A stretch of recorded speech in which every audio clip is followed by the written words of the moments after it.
महत्वाचं आहे.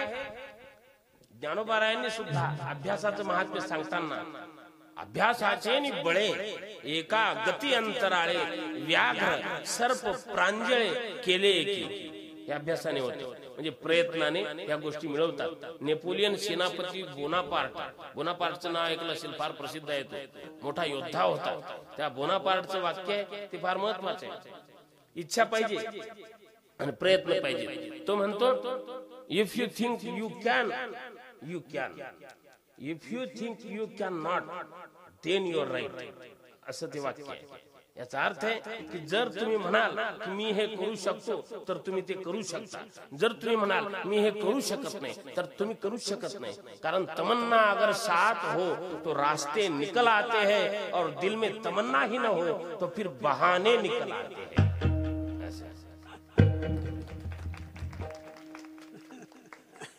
राहू द्या जमत ऐका मस्त आहे.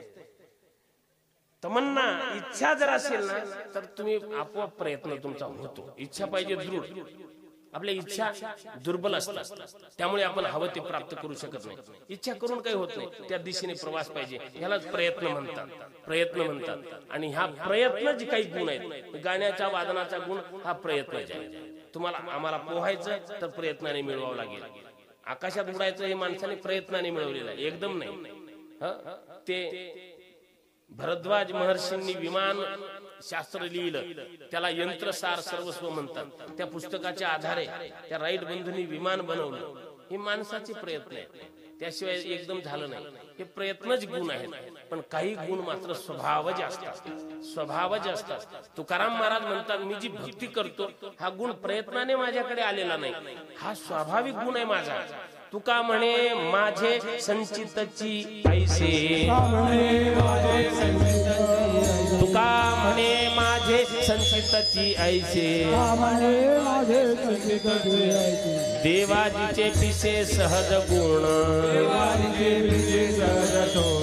देवाजीचे पिसे सहज तो. तुका म्हणे माझे कमी करायचा ओके. तुका म्हणे माझे संचितची ऐसे करा कमी.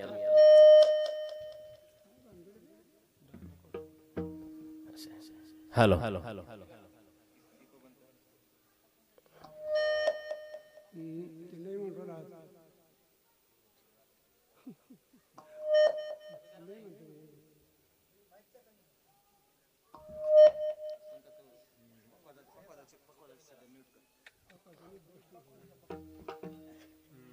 हॅलो हॅलो हॅलो हॅलो असं ठीक आहे. जसं आहे तसं राहू द्या, काही अडचण नाही. विठ्ठल विठ्ठल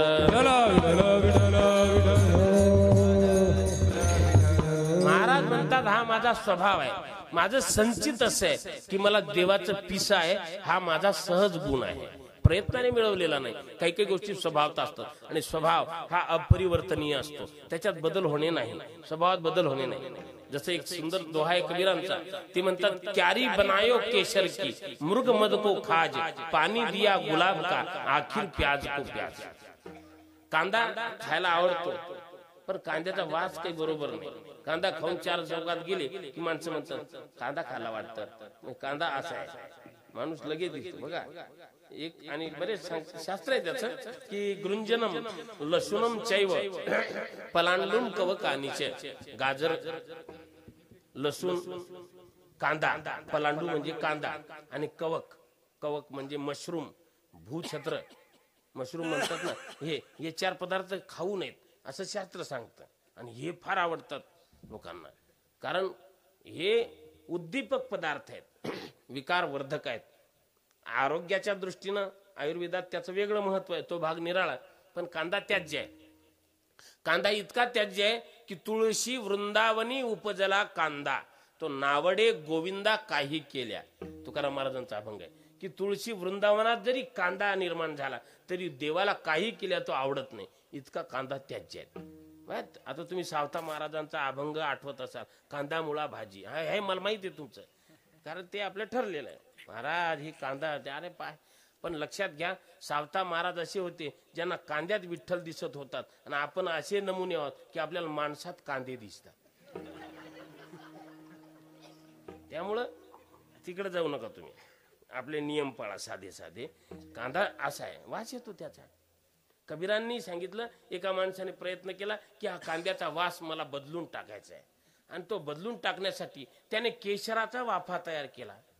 किती सुगंधी पदार्थ आहे केशर. त्याला खत घातलं कस्तुरीचं खत घातलं, आणि पाणी दिलं गुलाबाचं. एवढं सगळं केलं तरी त्याचा स्वभाव आहे कांद्याचा जो, तो वास काही त्याचा जात नाही. क्यारी बनायो केशर की, मृग मद को खाज, पानी दिया गुलाब का, पर आखिर प्याज को प्याज. शेवटी कांदा तो कांदा, तो त्याचा सहज गुण आहे. कुत्र्याचा जे शेपूट आहे, देवाने जे दिलं शेपूट, ते त्याला दिलेलं आहे इज्जत झाकण्यासाठी, पण ते शेपूटच त्याला काही करा तुम्ही सरळ होत नाही. त्याचं कारण तो त्याचा स्वभाव झालेला आहे. काय करी कापरा परीस, काय करी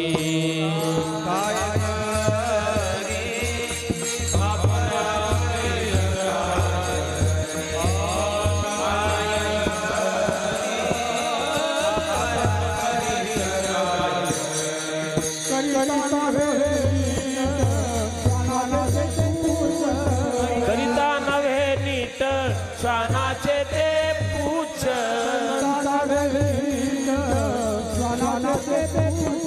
करिता नव्हे नीट श्वानाचे ते पूछ. जय हो.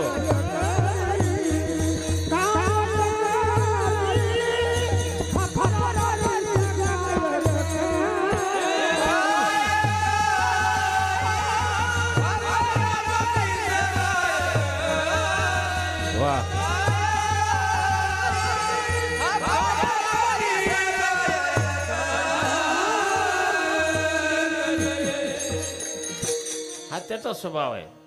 करिता नव्हे नीट श्वानाचे ते पुच्छ, खापरा परिस काय करी. मुसळाचे धनु नवे हो सर्वथा, पाषाण पिळिता रस कैसा. दगड पिळला तर रस येत नाही, मुसळाचं काही केलं तरी धनुष्यबाण होणार नाही, कुत्र्याचं शेपूट नीट होत नाही. याला काय कारण आहे? स्वभाव. नाथांनी म्हटलेलं आहे की श्वान शिबिके बैसविले. जरी कुत्रा पालखीत बसवला तरी कुत्रा पालखीत बसतो, आणि त्याला अशी फिलिंग थोडीच येणार आहे की मी पालखीत बसतो, मी आता राजा आहे, असं नाही. ते बाहेर मुंडका काढून गाढव शृंगारीले कोडे, काही केला नाही घोडे. ते काही झालं तरी मूळ स्वभाव त्याचा जाणार नाही. उंच वाढला एरंड तरी का होईल इक्षुदंड, जरी गर्दब वेगी धावे तरी का अश्वमोल पावे. गाढव फार वेगाने पळतं, म्हणून असं थोडंच आहे निर्णय घेऊन बहुमताने, नाही नाही हे लयच फास्ट पळते हो गध, याला घोडा म्हणत जा बरं आता, असं होणार नाही. एरंडाचं झाड किती उंच वाढलं तरी त्याला ऊस म्हणता येत नाही, हे कारण मूळ स्वभाव त्याचा जात नाही. तसा आता लक्षात घ्या, या साध्या साध्या गोष्टी आहेत. जर हे सामान्य गोष्टी जर आपला स्वभाव सोडत नाहीत तर तुकाराम महाराज म्हणतात भजन करणं, देवाविषयीची निष्ठा हा माझा स्वभावच आहे. स्वभाव असल्यामुळं मी हे सोडणार नाही. पण त्यांना म्हणावं ठीक आहे तुमचा स्वभाव आहे, भजन करणं हा महात्म्यांचा स्वभाव आहे, स्थायी भाव आहे, हरकत नाही, पण मग